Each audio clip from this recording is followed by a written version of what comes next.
hun mang lại tôi lá hey goran tina train covid kalau kai về lâu mà sẽ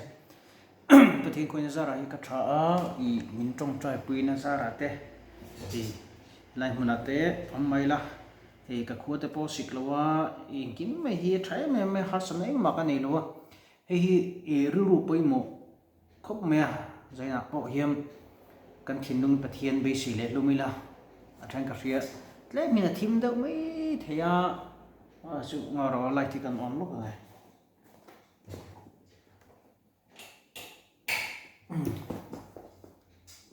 kan chu na gì thế không tru se ka me le chu nang thim ngo pathian thu chir nge Isaya bung songa pathum chang na nima sila ani chu kan bo chiat na awang omin hliam oma kan kholo na awang vuk takin oma kan thlamona tura thun na chu achunga atlatta avok na volte a ti damin kan namta bible chang chitela pan kan zata nam sum so se tong trai lalpa hei sharing to te kan an nei le to na youtube lo thlir tu te pona lok puina nei thina turamal mi som sak turin le i thara om pile kai shuren kan dirim te min pom sak le turin isu krista mingin inena kron dile amen lo ngai thatu du tak tu bye bye le phatang chu ni hai le phatang chuam heta hian apoi mo e covid ka vei tang ti ka hriat khan i uata khan kan tong trai ani kami tui tla ve zoi i covid vei ten local ta mi lo phone thin ta ni tam sak min test do na min on tong trai pui ro te an ti ta ni an dam na turin kalo deal ve thina hei ka chung te ngei te po kai te khan lo ve khang te po min lo tong trai pui ro an ti ka tong trai pui thina an dam ni kan na lo tur mu ka ti kha hei nge kan nat ve na tur thau kha lo nia chon tu na ni tu na bible chang kan chirang khan i covid ka dam na ti thu pe kan manga ngo covid ata dam na thu pe ti kan mang ta chun covid nat na poni se ka le so vuak na vol than ti damin kanom ta tlak mai ni chu chun marka bung som pruk cha som pasari en som pari ta hian kan chiar le kan tien en jek le ni tin heng chin chi na ten ring tu chu azui zelang kaming ram hoi tan no chu anga tong thar tan tonga an anga rule te kutin an la anga thina tur eng po in ma sara eng man ti lawang dam lo te chunga kutan ngatanga andam zelang marka bung som pruk cha som pasre en som paret a thale mi tru chuzuring tu ten thil ti thina min pe na nia hey ke po kariru ha ka mang ang ka tapani atan ti khan ma se hey ka thlai amu me ni chu i ka ha dam tat mai ni chu i ka hai adam song mai ni ya chan chu hey kan nurse te hey kan usc star te min tong trai puya tin vina ma te min lo tong trai phone atang min tong trai tu te youtube le facebook atang min thamon tu tam tak tin oma khang zong pe chon atakin in tan ti theiken do ma se van pathin mala somang chu e ge po covid kan ye tam tak chu covid kan ni vanei ngei tu na thalo depression ang tin nei thin ta ni kami depression ang chi tha ka nei ve talo ta ni chu ke ma chun kha nei thei lak tu mai ni ma se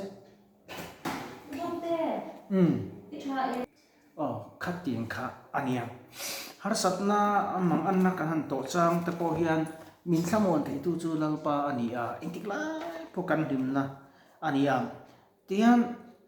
in tile tiang hanin zir ho le donina ka pathian ni thu chu dik atika nun na thu ni sia chu wain karing bok ani nang chuan i su wok na volte ti dam an ni to ti karing ka be sia kadam zel don ani ti thinu kan nei kha apoi mo mai ni hey ki fan ka mua hey ten ka mua ai tui kin luma kin stima tui so ki intra i ka tong raya pathian ka be sia cha chon fakla te ka sa ka limi emi chu lom na chu ma ni chu po lim ta ka minum ti the chu ka cha thei lo ni ka ko nga chin thlang lam hi ke ma poi a rom vai ni tu jing po kan che sual ve a hul cha tang ka khum hi sang se tiam kan lon na pui tu om to si lo kan tla ve no pa chun chu ta chun makati em chu kan puang chuak tiang ta chun hul cha ka chu thu ni chu ta hun to na ka mangi ang khop mai ka thani at la ve ta chun lal pa khong ai takin hul cha min thu ti ro ka ti hul cha khan thu thei lo ta ni le khan chu ta mu tok an mai ma sa ka tong trai lal pan chak na min am ma ki kat lu tuk hul cha ra chun ka in nim kan engin tu nge min choi ka hello ra re hallelujah avro pu lal pa chu from rose tu nge min choi ka hello ra re hul cha chun ka thu top tu na ka bula tu man om lo ke ma chi ka ni ka che thei lo a ke ma chi ka ni hul cha ra min ma se engge mo hian min choi ni tak thien ka ri ka thu chou ni chu ma le avro pu em hallelujah amen lal pai fa tha em chu wan covid ve in lo om ni pon mong ang su lal pa hian ti thei lo hi anei lo ani ti hi achang ne mia zan chu sang nang em pon lo in zirman a discussion ang dun kan en lo ka teng kha ni a chu wang chu bible chang ta poi kan la zo zo hei hi isai bung som ru chang som po na chon ti tian en ti a ni khi chuna nang ma en tu an di to la fanga thapo khian en turin ati eng to wang che lo pai ro chu itan kum kho en tu omang i pathian chu i ro puina tan om bokam chu kan pathian ni a ro pui le tukani chu a ro pui me ma a ro pui ang hu khan ke ma ni zo ken pathian ni kan chong mo ro thin zo ani na kan soyang khan pathian ni kham mo na tu tam takim lo mu chia chắc mai ni ti hian intellect yang dam lo te chunga kut ka ngat anga andam se lang iti chu wangin ka kut ka ngat nga andam se lang an chuk zel don mo ka not chuak zel ka not chuak zel nga an chuak zel don ni kapa nang ma chuan tong dang te in i tong anga min ti a chu wangin i soyang chuan ka tongang i thil pe lutak awang in i thil pe awangin lom thu ka hrila che mo lalpan thil min pe hei khovela han in present thili om thin ta ni kor thar te i eli in tur te kan mo tur te kan in pe thin ta along ma se lalpa thil pe ke ro chu mo a che thei lo ni chu lalpan min pe chu ke po tu na khamu na min pe ni lalpa chu famo se halu amen kalo ma ni kadam le nge don ti ka ria tu na po ka kho po sik lo en tin na ai hei sok na po ka nei lo ti han e ka tha e mem hei mel chu thalo a thau i ka kho i kho harem man ti ma se ka kho po a har chung lo a chan chu ka ne na lalpa oma mo ka thai a mo em me ni thamu na fam kim nei tu chu pathian ani tlat awangim ne tu ka ni se langa ama awang eng kim ka ne thei ti ka hria ke ma om chu khovel zong ai po ro pui zok ani a thok mai ne thei lo hi no ke ma ke chu ei cha thei lo ka nia heti me ma se ke chu ka chak lo ma se ke ma pathian zo ka a chak ma vain chu chuan corona virus chu met lum ne na tu ke ma ka a chak la tu ka a ro pui le tu ka ni chu tin along ka ti em chu ka te covid kan lo kai chan ti khan ai dam de kan ta i kai ti ka riat khan an test do na ni ki min test ma sa pera bang khan ta chun ka tong trai an kai lo nan ka khum bulami ten an kai lo nan ka tong trai tu ma kai nom lo an negative fek avro pm lalpa fek mo se ta chun tien ti la kharamal sona dong tu kan ya ke chu van mal som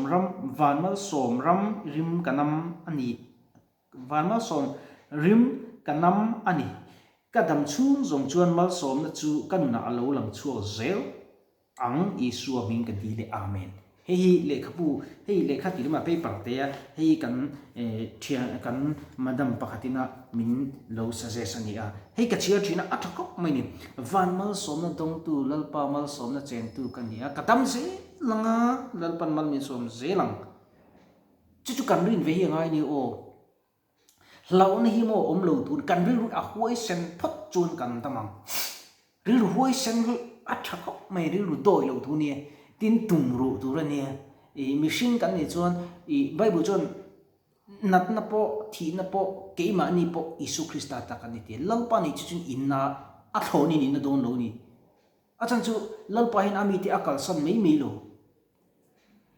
kan mi ten na chun kan na ve sia ti bible chuan chu wang chuan buina tur om lo ni Mizoram a hin covid atam kan ti ma se Mizoram covid tam hi lalpa chak len kan nei thei ni ti hi ka chiang khop mai ka ri lui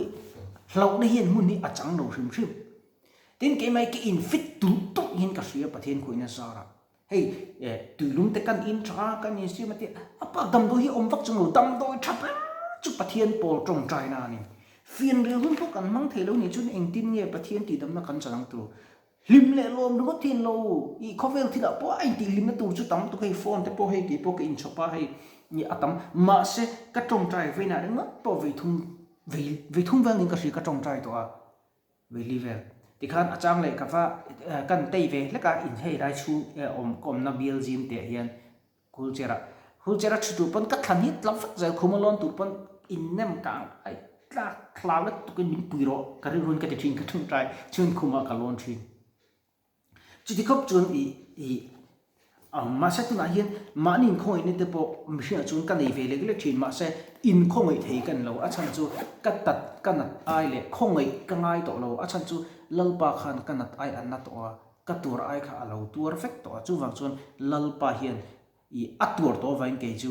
thamong takin amru ka in khovel ngam ta ati vain ka thlai amum top mai ni chu hey kan tu po ka lom na tu hey estimate kan madam te nan lo da a ti khan tuilum ka mong an tia tuilum na ang chi te min lo le sa kai kan doctor doctor ko upui tho te le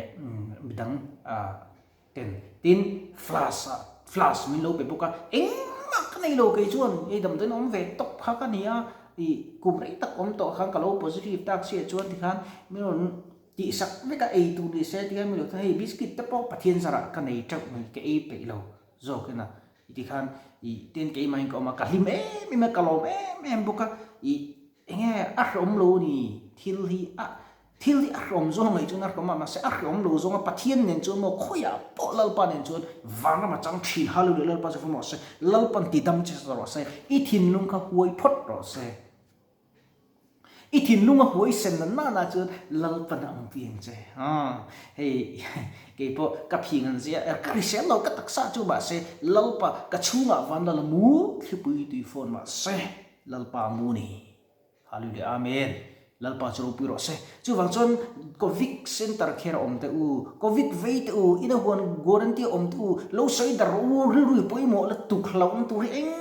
mai om lo re kan thi kan ne the ni ma se khan na kha in ne tir su la khan na khan ma khan ne so ro chu apoi mo khop in ka ria chu wang chuan ki po ka ni ura ka than bo me ne ro fai he tha ni kan ngau su to mai ni thian chu wang chuan pathiana chuan lalpa chuan engkim ka thei atia subject tu chuan engkim ta thei to pa chuan lalpa chu fakro se ti awangin lalpa kan fakanga kan choi moi zelanga midang te tan kan tong trai anga ti khan guarantee da covid ki lo ve pan mi angin mei mo minung ta khelom ve thin mi thi dan ve nga lo minung ta khelom covid ve lom lo mo alom re veng lo riru kha huai se na ngai ni chu amor chu kan in veng film phuranga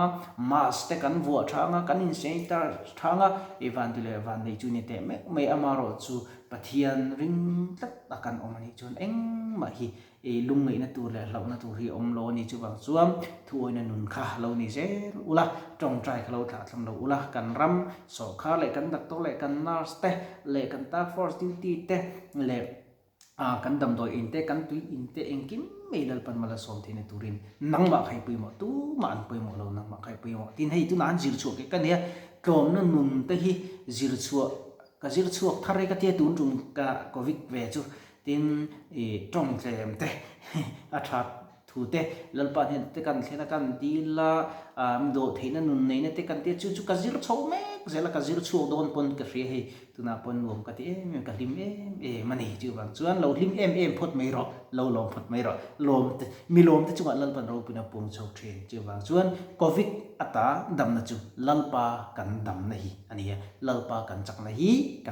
kan lom na hi lalpa kan lom na hi kan chak na ni chu bang chuan una du tak te lo hlir tu tu lalpa chau rin anung lo mat turin ka som chu ani lalpan kan thei te le kan bai bu chang chen te kan satan ma min som sa sai kan tong trai nge lalpa thlamuan nei to lo nu po thlamuan min pe ina to ro pui tak min chan tira mi harasat le mi lungai ten dam na fam kim an cham thein turin tuna keipo guarantee ko omna atangin lalpa he I chan chin tha kron pun chu hi angai thatu te lo thlir tu ten lok puinen the tura mal min som saka min ti thing nim sak le tu ni chan puine kai hruina eom puina kron dila dam lo ten dam na an chan theinan le ril rumang ngala ru ha ten thamon dik tak an nei theinan I thamon chuan thalo zala he kan rama ngai po hian I khongai na thla zala covid ve zong song ten ril ru hoi sen takanang ma tin an be le theinan an tan ka dil sak poke iro puina min hu tre ke po dam na min pek zela vai lom soi chungin Isu Krista min kron di le amen bye bye le phatu ti de lo lo trong trai theu don nia